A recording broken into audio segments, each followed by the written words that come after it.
Shravasti police ने 13 को किया गिरफ्तार। 62 लीटर अवैध शराब, 256 वाहनों का कटा चालान। श्रावस्ती में रविवार को पुलिस ने अलग अलग थानों में बड़ी कार्रवाई कर डाली है। इस दौरान 13 व्यक्तियों को गिरफ्तार किया गया, जिसमें 7 के पास 62 लीटर अवैध शराब बरामद हुई है। वहीं 6 लोगों को शांति भंग के आरोप में पाबंद कर दिया गया है। 7 सीट पर जमानत जब्त हो चुकी है। मायावती का बड़ा ऐलान, अब कभी उपचुनाव नहीं लड़ेंगे। चंद्रशेखर का नाम लिए बिना कहा हेलीकॉप्टर से घूमते हैं। यूपी उपचुनाव में 9 से 7 सीटों पर जमानत जब्त होने के बाद मायावती ने रविवार को बड़ा ऐलान किया। उन्होंने कहा कि ईवीएम के जरिए फर्जी वोट डाले जा रहे हैं। हमारी पार्टी अब कोई उपचुनाव नहीं लड़ेगी। बीएसपी को कमजोर करने की साजिश की जा रही है। बसपा सुप्रीमो ने मीडिया से बात करते हुए उपचुनाव के दौरान सरकारी मशीनरी का गलत इस्तेमाल किया गया है, ऐसे आरोप लगाए हैं। सभी दल हमें रोकने का काम कर रहे हैं। दलित समाज के लिए छोटे दलों को निशाना बनाया जा रहा है। दलित वोटरों से अपील किया है कि इनके वोट न दें, फिर भी दूसरी पार्टियों ने उन्हें बहलाने में कोई कसर नहीं छोड़ी। योगी बोले, मुस्लिम युवक हिंदू बनकर संत की हत्या करने आए हैं, मैंने उन्हें उम्र कैद दिलवाई। गोरखपुर में सीएम ने एवीपी कार्यक्रम में सुनाई कहानी। मुख्यमंत्री योगी आदित्यनाथ ने गोरखपुर में अखिल भारतीय विद्यार्थी एवीपी के राष्ट्रीय अधिवेशन में शामिल हुए। योगी ने धर्मांतरण केस के 11 सितंबर को मौलाना सहित अन्य दोषियों के उम्र कैद की सजा का जिक्र भी किया था। योगी ने कहा कि अभी 3 महीने पहले कोर्ट में कुख्यात मौलवी और उनके साथ 7 लोगों को आजीवन कारावास की सजा सुनाई गई है। सजा इसलिए नहीं हुई कि मौलवी था। योगी ने कहा, धर्मांतरण के बाद उसकी कहानी तो सुनिए, वो भी काफी सुनने लायक है। योगी ने कहा कि घटना 2019-20 की है। मेरे पास एक रिपोर्ट आई थी, एक मंदिर में एक संत से मिलने के लिए 2 युवक जा रहे थे। जांच हुई तो उनके पास सामान्य ब्लेड मिली। उसे पूछा तो पता चला कि वो मौलवी हैं। संबंधित जिले के पुलिस अधीक्षक ने डीजीपी से पूछा, पता चला दोनों हिंदू युवक थे। उनके पास एक सर्जिकल ब्लेड थी, 2 इंच की। ये ब्लेड बहुत शार्प थी,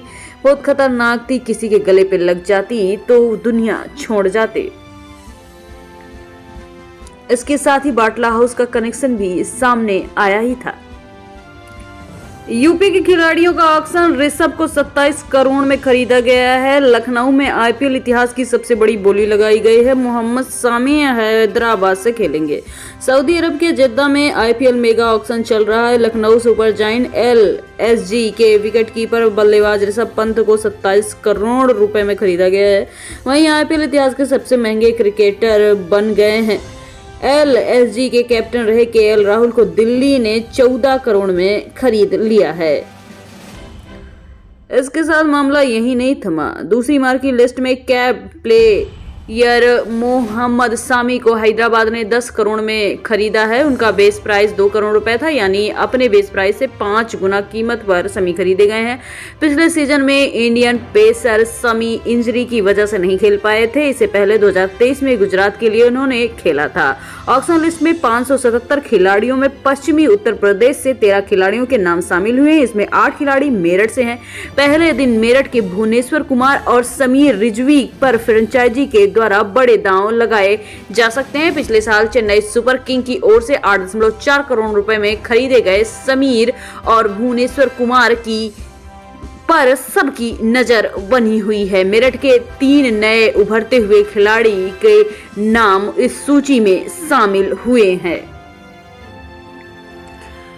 यूपी से यूएसए तक का जेकेपी ट्रस्ट 3 बेटियां संभाल रही। कृपालू महाराज ने मनगढ़ मंदिर की जिम्मेदारी विशाखा प्रेम मंदिर की ललिता और कीर्ति मंदिर श्यामा को सौंपा था। नोएडा में यमुना एक्सप्रेस वे पर हादसा हुआ। जगतगुरु कृपालू महाराज की बड़ी बेटी विशाखा दर पर भगवान को प्यारी हो गई। 2 बेटियां कृष्णा त्रिपाठी और डॉक्टर श्यामा त्रिपाठी को 5 लोगों प्रतापगढ़ में मुख्यमंत्री सामूहिक विवाह योजना 28 नवंबर को 629 जोड़े जुड़ेंगे बंधन में। डीएम ने अधिकारियों के संग बैठक की है। प्रतापगढ़ में मुख्यमंत्री सामूहिक विवाह योजना के तहत 28 नवंबर 2024 को एलटीएल ग्राउंड में 629 जोड़ों का सामूहिक विवाह संपन्न कराया जाएगा। इस आयोजन को सुचारू रूप से संपन्न कराने के लिए जिलाधिकारी संजीव रंजन ने कैंप कार्यालय के सभागार में अधिकारियों के साथ बैठक और दिशा निर्देश जारी किया है। अगली खबर की बात की जाए तो सूबेदार की शूटिंग छोड़ अनिल कपूर पहुंचे ताज। 5 मिनट तक सिर्फ देखते रहे, बोले दुनिया में इससे खूबसूरत और कुछ नहीं। अनिल कपूर यानी कि अभिनेता सूबेदार फिल्म की शूटिंग छोड़ रविवार को ताजमहल के दीदार को पहुंच गए। जमकर अलग अलग पोज में फोटो खिंचवाई। खूबसूरती देखकर बोले वाह ताज। करीब 5 मिनट तक उसे निहारते रहे। कहा ताज की खूबसूरती पहले से ज्यादा निखर जाती है। जब भी इसे देखता हूँ नजर नहीं हटती। देश में इससे खूबसूरत दूसरी कोई इमारत नहीं है। सीसामऊ में क्यों हारी बीजेपी? नसीम की क्या स्ट्रेटजी थी? भाजपा दलितों का वोट नहीं रोक पाई। नसीम के आंसुओं ने हिंदू के वोट खींच लिए हैं। यूपी चुनाव में कानपुर की सीसामऊ सीट पर सपा प्रत्याशी नसीम सोलंकी की जीत दर्ज हुई है, जिन्होंने बीजेपी प्रत्याशी सुरेश अवस्थी को 8,554 वोटों से हरा दिया है। सोलंकी परिवार की इस पारंपरिक सीट पर सीएम योगी ने 2 रैली करके रोड शो भी किया था। दोनों डिप्टी सीएम केशव प्रसाद मौर्य और ब्रजेश पाठक ने जनसभा भी की थी, लेकिन 28 साल बाद इस सीट पर कमल नहीं खिल पाया। इसके साथ ही नसीम सोलंकी के साथ कई तरह की कॉल हो रही है कि उन्होंने शिवलिंग पे जल क्यों चढ़ाया, जिसके बाद वो भी अपने दांव पेच खेल रही हैं, जिसकी अपडेट हम आपको जल्द ही देंगे। अखिलेश बोले संभल में जानबूझकर हिंसा कराई गई है। मायावती बोली सरकार जिम्मेदार। याचिका, सर्वे और हिंसा से लेकर अब तक पूरी कहानी सामने आ चुकी है। संभल में जामा मस्जिद के सर्वे के काम शांतिपूर्वक चल रहा था। जामिया कमेटी पूरी तरह से सहयोग कर रही थी, तभी बाहर से भीड़ ने अचानक पथराव कर दिया और माहौल बिगड़ गया। सर्वे टीम के पहुंचने के 1 घंटे बाद ये सब काम हुआ है। जामा मस्जिद के बाहर करीब 2000 लोगों की भीड़ जुटी हुई थी।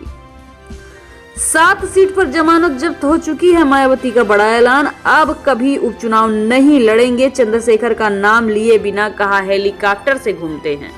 यूपी उपचुनाव में 9 से 7 सीटों पर जमानत जब्त होने के बाद मायावती ने रविवार को बड़ा ऐलान किया। उन्होंने कहा कि ईवीएम के जरिए फर्जी वोट डाले जा रहे हैं। हमारी पार्टी अब कोई उपचुनाव नहीं लड़ेगी। बीएसपी को कमजोर करने की साजिश की जा रही है। बसपा सुप्रीमो ने मीडिया से बात करते हुए उपचुनाव के दौरान सरकारी मशीनरी का गलत इस्तेमाल किया गया है, ऐसे आरोप लगाए हैं। सभी दल हमें रोकने का काम कर रहे हैं। दलित समाज के लिए छोटे दलों को निशाना बनाया जा रहा है। दलित वोटरों से अपील किया है कि इनके वोट ना दें, फिर भी दूसरी पार्टियों ने उन्हें बहला